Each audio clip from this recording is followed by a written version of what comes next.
Mehemäniň öňkü başlygy bolan Gurban Murat Annaýew ýurtdaşyndaky türkmen halkyna garşy görüşmekde sowsuzlyga uçurandygy we Russiýanyň obyektiwlerini ýerine ýetirip bilmänligi üçin onuň ýerini şu wagtlykça Nazaraty Garaýew bilen çalşylmaly boldular diýip Guramanyň içinden maglumat berildi. Täze wezipe oturdulan Ata Garaýew tez wagtyň içinde daşardaky halkyň oýanyşynyň öňüne geçmek üçin gerekli çäreleriň görülmeginiň tagşyrygyny aldy.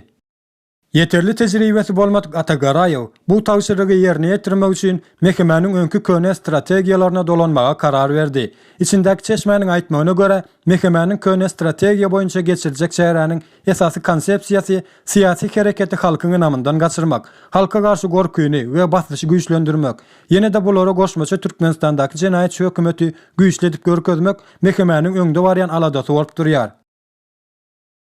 Meheme bu maksadyny belli toporlaryň içine ýerleşdirilen öz agenturasyny pida edip, ýagny basyldyk tutuldyk görnüşinde provokativ çäreler bilen amala aşyrmakçy bolýandygyny aýdan çeşme, bir hepdeden bäri ýurdun içinde meheme başygaý bolup, ýurdun daşyndaky halka garşy görüşmegiň dürli ýollaryny gözleýär diýip üstüne goşdy.